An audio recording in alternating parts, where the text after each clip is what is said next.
Hi, friends. Thank you for joining us again. This is Sunil Chandy, and we are on a live program at Food for Thought, a ministry out of Christ Episcopal Church, and we thank you for joining us again. I know this is, I'm actually joining you from our church sanctuary. Of course, you can see that that's not a green screen. That is the actual stained glass window, and I am on the altar. And just to help us to know that the church seeks to be relevant and important in our lives for as we deal with all the different things in our modern world. And today, we're right here the day after Independence Day, or the Independence weekend, I mean, and we have a really wonderful guest who is going to give us wisdom and understanding as he talks to us about how he has faced the different challenges of this past year, just like all of us, and how he has weathered through them. But if you are here with us right now, please say hello. Hello, Betsy. Namaste. Namaste. We have got to get a T-shirt that says Namaste from Betsy. Thank you for being with us, Betsy. You're watching all the way from in Pennsylvania, and we thank you for your constant support. And there are other folks who are watching on many different platforms, and we want to thank you for being with us today. This show, as you all know, is a show that was created during the midst of the COVID crisis, and it was meant to give us wisdom and connection to one another as we dealt with the challenge of COVID-19. And of course, how we deal with this challenge, the wisdom we get from it, helps us with every other challenge in life, as we know that life is filled with challenges, but these challenges offer us opportunities to grow. And so we've grown out of this thing, this ministry that we do, and we hope that you will continue to connect with us as we learn wisdom. Today, in terms of food for thought, it's really interesting. I usually get the inspiration from a scriptural lesson, and it's usually from the coming week. And this coming week, we have this wonderful passage from the prophet Amos. And Amos is, and I won't read this to you, but Amos is the prophet who comes out of Judah. In this time, about 700 years before Christ, there are two nations. There is the northern tribe of Israel. There's the southern tribe of Judah, and Judah, and they're both different nations. This is after King David and King Solomon. The Israel has divided into these two nations, and they work sometimes with each other. They have the same language. They have the same religion in terms of believing in God, Yahweh, and God is leading both of them. But there's two separate nations, and so what happens is the northern kingdom of Israel, which is ruled at this time by King Jeroboam II. He is there, and it's a very prosperous kingdom. I mean, he's fought several different battles, and he's conquered territory, and he's doing really well. And yet, even though the country is doing well, they are not necessarily doing well by their people. There's a certain level of injustice that's happening. The very rich are taking advantage of the very poor. And so there's a crisis that's building up. And so somehow Amos, the prophet, is a dresser of sycamore tree. He's not a part of the class of prophets. All of a sudden, God calls him and says, Amos, go to the northern kingdom of Israel and talk to them. And he goes there. And as he goes there, he tells them, and he prophesies to them about an impending destruction, that the world is not just in that country. And he warns them, King Jeroboam, and also the high priest of their temple. He says, look, if you don't take care and heed what God is calling you to understand, then ruin and destruction will be part of of what you'll be experiencing in life. And as he goes there, he tells us, and of course, the priests in the temple don't want to hear that message. They tell Amos, the prophet, go back to Judah, go back there, prophesy over there. Don't stay here and tell us this bad news. And of course, inevitably, they don't listen to him. And in fact, tradition says that he was killed by the high priest's son, and this prophet was. And before, but he was buried back in Judah, from my understanding. The whole point of it is, I think, for this particular passage from Amos, is that God calls us, God brings into relationship different people, and sometimes they might not have the same opinion as we do. And it is so tempting to X them out, to not listen to them, to disassociate oneself from people who disagree with you. And then when we do that, like King Jeroboam's high priest wanted to do, we run into peril, because when we don't listen to dissenting voices, when we seek to silence them, then all of a sudden we live in a tunnel, and we see only what we want to see and not reality as it is. I think it's a cautionary tale for us in the modern world, because it tells us that even those people that disagree with us, who are in our relationship, we need to listen to them. We might not agree with what they're saying, and we might look at what they're saying and think about the logic and think about the wisdom of it. But wisdom never calls us to completely disassociate ourselves from them in such a way that we don't listen to their concerns. When that happens, we become blind to the realities of life.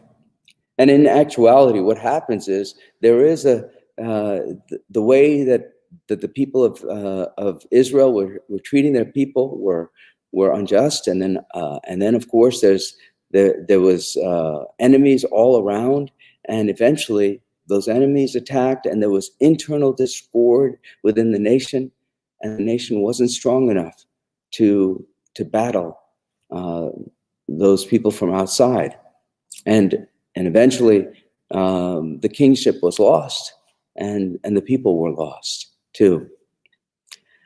It's always important to keep your eyes and your ears open, because God gives us wisdom in many different places.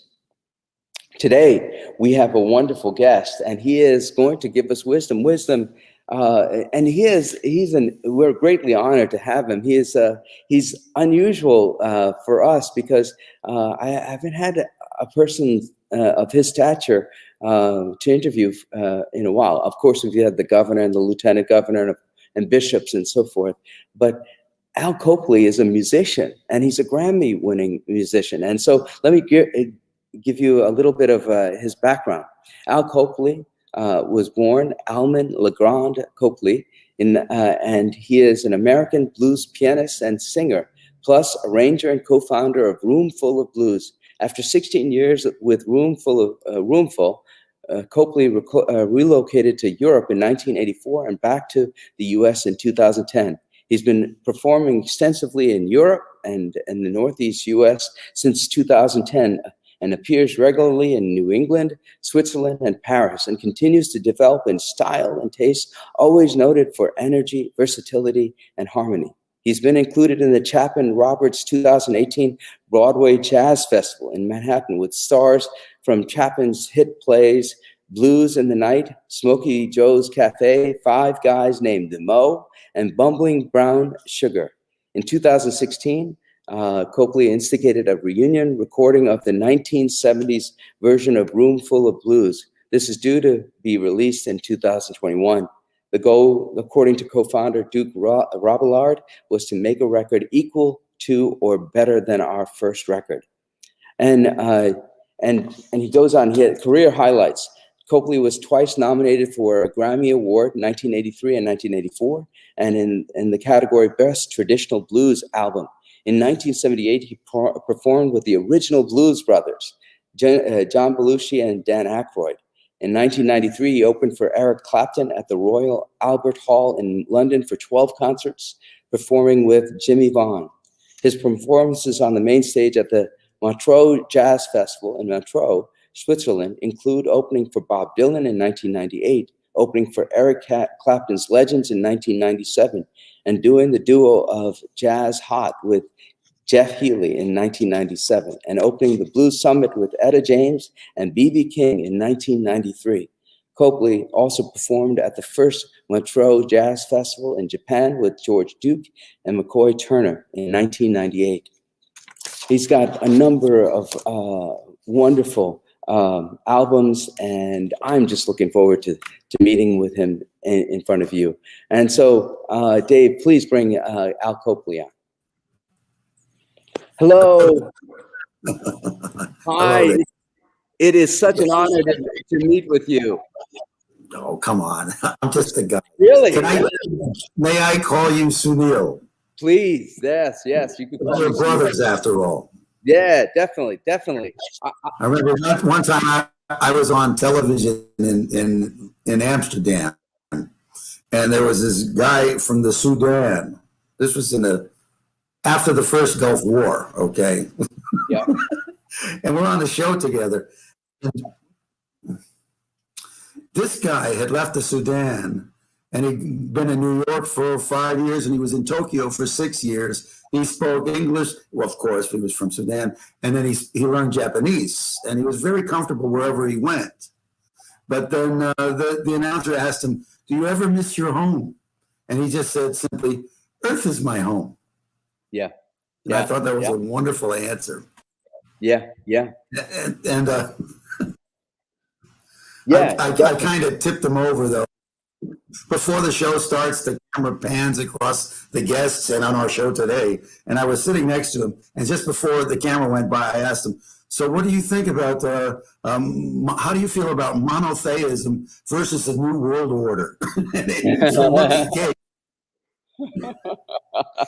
Very interesting people that I meet, you know. I love traveling because so many people, we all have the same hopes, fears, disappointments, successes. They're translated into different languages, into different situations, but they're all the same. And the beauty of it is in the different ways they're expressed. Yeah. You know, I love that. Now, just a simple example, it's not the most positive one, but I had a Finnish friend named Archie who'd just bought a new Audi. We lived in Brussels. We were in Brussels together. And some guy had just hit his Audi, and he said, "My sleeves were burning." He was angry, but that's how he described being angry. He wanted to roll up his sleeves and punch him, you know. Oh wow. That's interesting. But the music is a wonderful thing because you don't need the language. Yeah. I'll do this here. Okay, I've got a hand, as you can see. And when we talk, it goes from here to here. Yeah. Here I am, here you are, or whatever. And there's 5 different fingers. Not one of them is the same. That's right. A perfect function. And in fact, in Greek, the word for hand is manos, man, the manifestation. It's what I use to do things with. Yeah. So we are God's manifestation. Yeah. It goes down here. The message goes down here, and it's to the love line, lifeline, and it's translated into a language that you can understand. So if I ask you to think of the most beautiful face that you know, you will undoubtedly see a different face than I do, but the value is the same. Yeah. And well, that's I would probably have to say my wife. So yes, of course. But I'm not making a loyalty test here at all.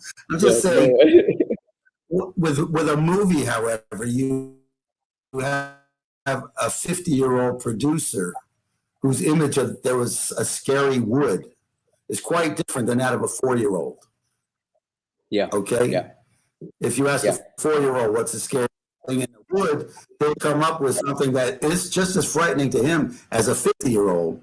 But the pictures aren't the same value.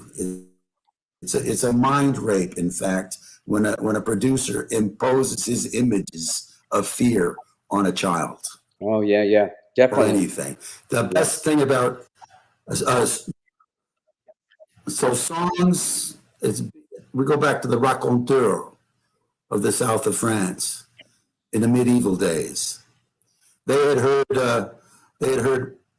Islamics. They heard Muslims in North Africa singing love songs to their God.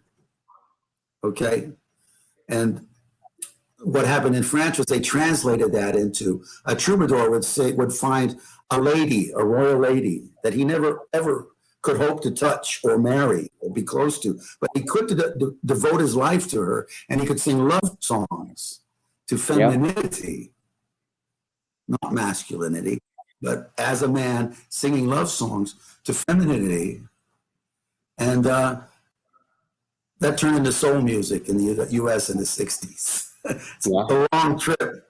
But the raconteur, that was one of the things they did, but they tell stories, epic poems and stuff. They leave the illustrations to the listener. Yeah. And that's what art does. When it's translated from this to here, it comes out looking different, you see. But the value is the same. Love is love. Right. The ideals are the same. They're infinite. And they don't go anywhere. They're everywhere. It is a wonderful world, Sunil. Yeah, definitely. It really is a wonderful. Now, what was the question? Well, actually, let's talk about that. I love that concept about how things can translate actually to be somewhat different, but also same. And the idea being that if you do we need to learn how to listen to one another. We need to learn how to listen and be able to appreciate, even when the things are different, so different from what we expect or anticipate. You know, that's the big thing about Amos, the prophet today. Right. Yeah. This idea is the way how you say it. Yeah. And I think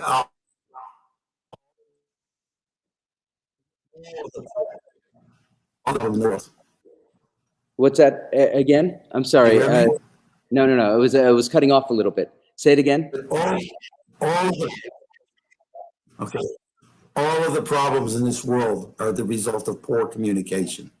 Yeah. Miscommunications, misunderstood communications. If you use a word and you have a different definition to it than I do, everything you say about that word is going to have a garbled message. I will not understand you as you mean it. Yeah. Yeah, definitely. So we do have to learn to listen and listen to learn. Yeah. You know, one of the things I was, and I know that Al, you're here in Watch Hill right now. You're here in the summer, and one of the reasons why we love to have you is because you're so close to us right now. How long have you been working with the Watch Hill community, at the Ocean House? Well, it's pretty simple. When my family moved from Palo Alto in 1959, we moved to Watch Hill. I went to school in Westerly. It was a long bus ride on RFD2. And there was only one kid my age there, and that was Steve Branker, whose father owned the Ocean House. So all winter long, we'd run around that place like mice. And as far as the piano was concerned, I think my parents learned quickly, if they didn't get me interested in something, I was going to start breaking windows. So it was either a life of crime, and the piano became my friend. I mean, that sounds crazy, but let me put it this way. And I've told my granddaughters this. I said, when you play the piano, you have a great honor. You have the privilege of putting your fingers in the same place that Beethoven did, that Chopin did. Wow. And you can start to understand how they're thinking. So we have very good friends in that world.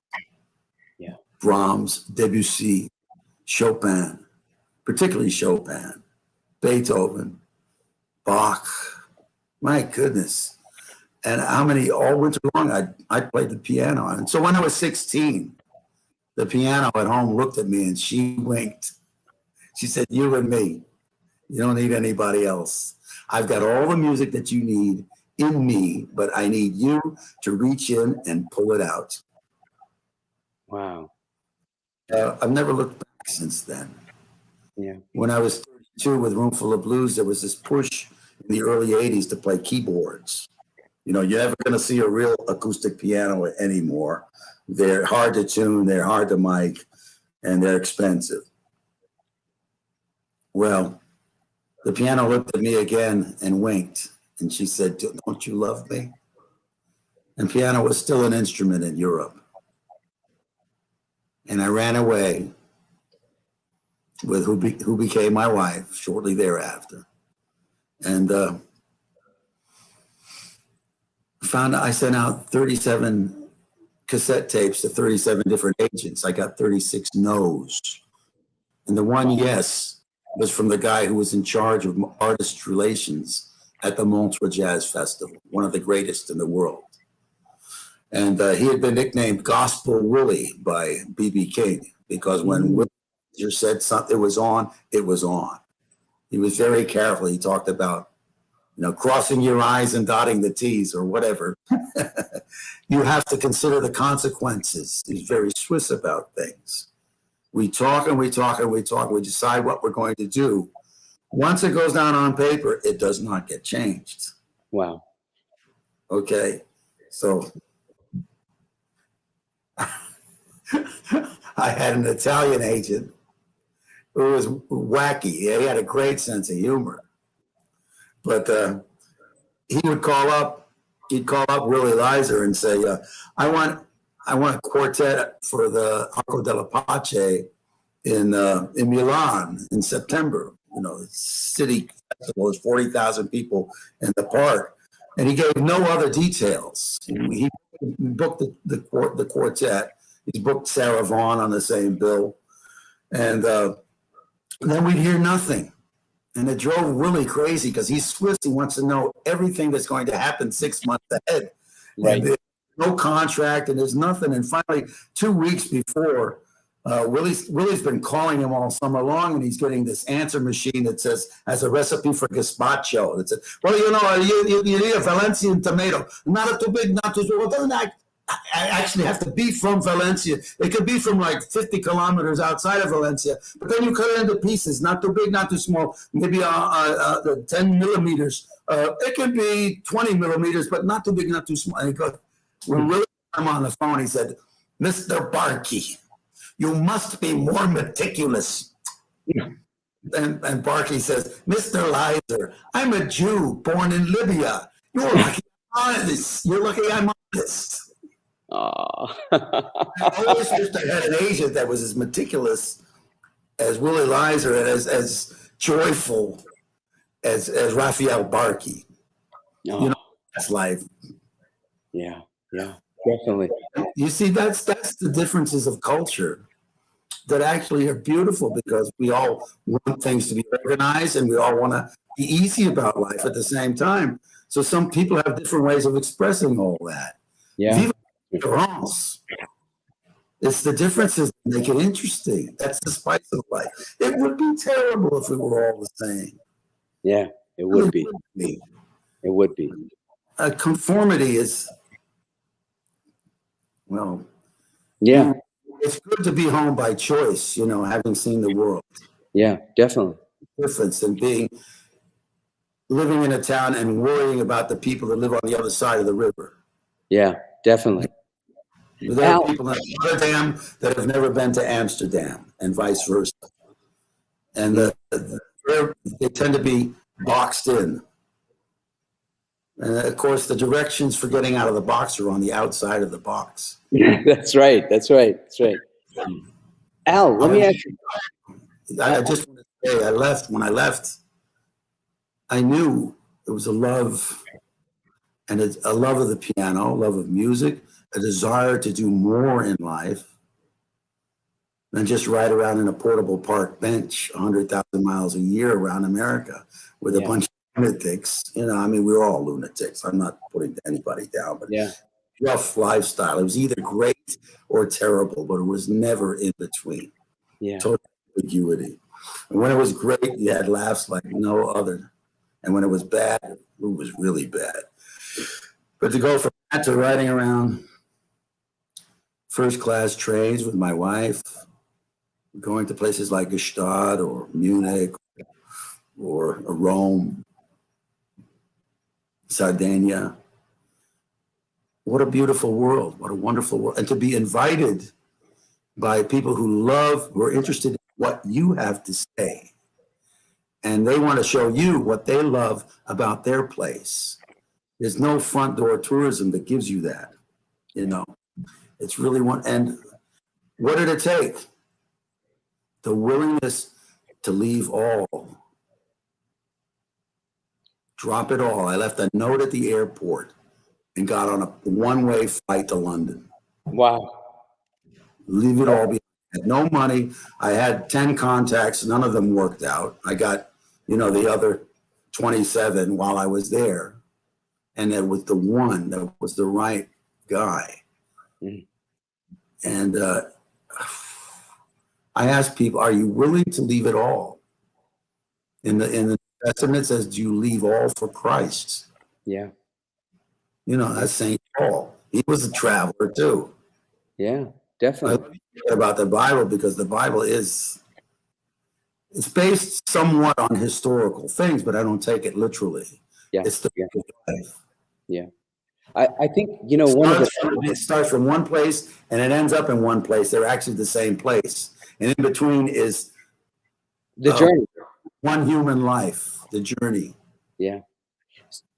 So, Al, let me ask you a question.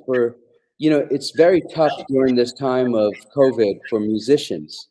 And when you just see something really wonderfully faithful, and it's an act of faith to kind of trust in that. What type of advice would you give people who are trying to find their that ability to trust again, and to move away from fear and into a walk of faith? What would you say?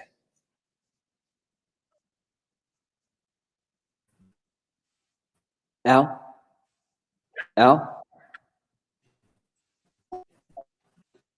Folks? Dave? Okay. Are you there? I can hear you now. Yeah. Okay, good. So, can you hear me? Yes. All right. I think what advice do I have for people who are struggling and want to know what their way is? It states pretty clearly in Psalm 51, create in me a clean heart, O Lord. Renew in me a right spirit. I like that. I don't make music. Music makes me.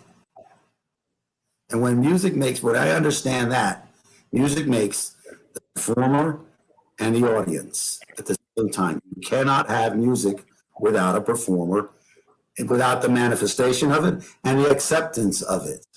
The one, it's that hand again. Ellington talked about we all serve different functions in the realm of the muse. Some are dancers, some are musicians, etc. Some are audience.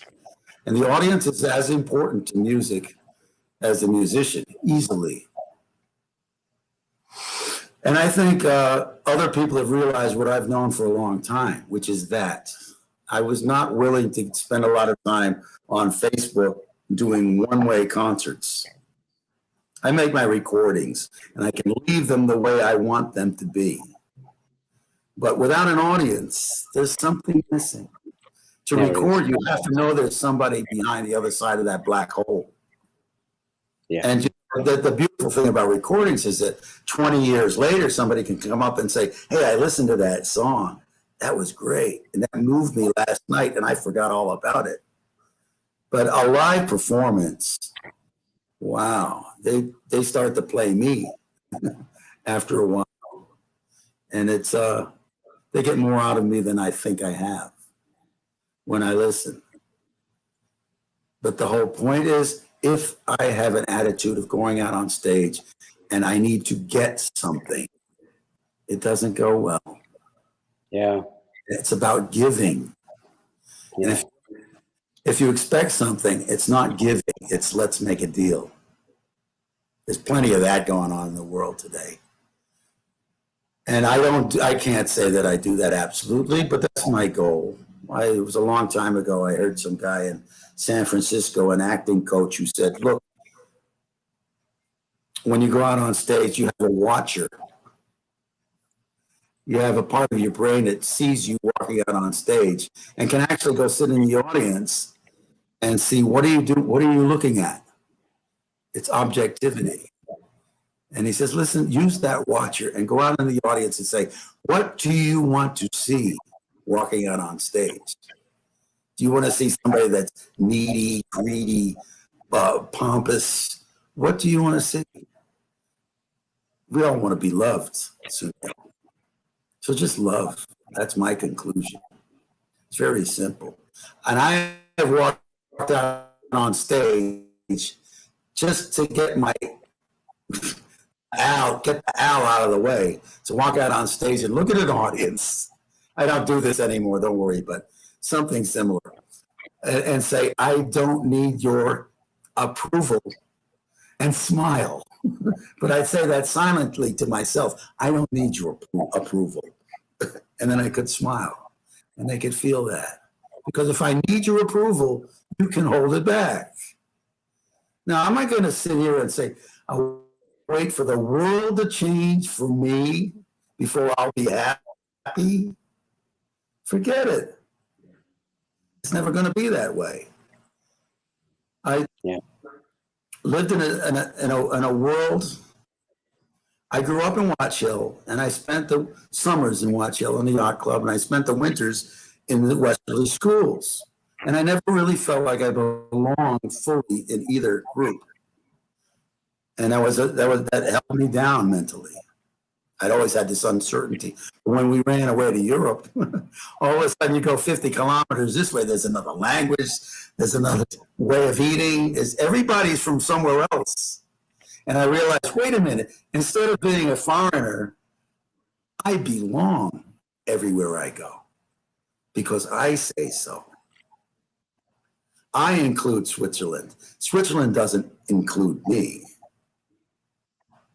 I include it. Well, of course, I obey the laws. You want to be welcome back. So you have to obey the laws of the land.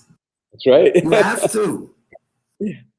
But the attitude is, because there were times I was working a lot in Switzerland and we were living in Brussels, and I thought, I'm getting stuck here.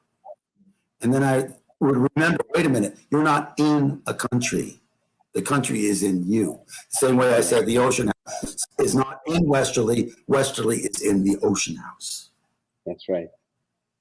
Al, I just love talking to you. I think you've got a great deal of wisdom, and you definitely have a clean heart. God bless you. I'm looking forward to come and seeing you, and at the Ocean House, I'd love to come and see you, and I will. And hopefully you'll come back again to you. I'm sorry about the technical difficulty, but it's such a pleasure to have you. Thank you. Thank you. Thank you, Sunil. It's a pleasure to meet you. And let me just say, if you hear something wonderful, who's wonderful? God is. Yeah, but it's your own wonder. So, hey, that was beautiful. I say it's your beauty. Oh. You would not recognize it if you weren't if we weren't serving our functions in the realm of the muse. Oh, beautiful. God bless you. You too. Take care. Folks, he's such a wonderful man, and I think he's given us some really wonderful pearls to hold on to, especially from Psalm 151, and just really want to hold that in our thoughts and prayers. But hopefully we'll get him back again. We've had some technical problems, I guess, in between, and hopefully next time when we have Al, we'll be able to talk with him in a much more clear way, but we're able to experience some of his wisdom and understanding. Now is the time that we're ending our program, and so let's end how we usually do it, and that's by saying a prayer together. This is a prayer adapted from one written by Bishop Thomas Brown of Maine. The Lord be with you. Let us pray. Jesus Christ, who traveled through towns and villages, curing every disease and illness, at your command the sick were made well. Come to our aid now in the midst of the global spread of the coronavirus. Heal those who are sick with the virus. May they regain their strength and health through quality medical care. Heal us from our fear, which prevents nations from working together and neighbors from helping one another. Be present with those in authority who are making hard decisions. Support the medical professionals, emergency responders, and our caregivers. We ask this all in your name, Jesus. Amen. Join with me in the Lord's Prayer. Our Father, who art in heaven, hallowed be thy name. Thy kingdom come, thy will be done, on earth as it is in heaven. Give us this day our daily bread. Forgive us our trespasses, as we forgive those who trespass against us. And lead us not in temptation, but deliver us from evil. For thine is the kingdom, and the power, and the glory, forever and ever. Amen. Friends, go in peace to love and serve God. Spread the light and joy of Christ to the world around you. The world needs that type of light.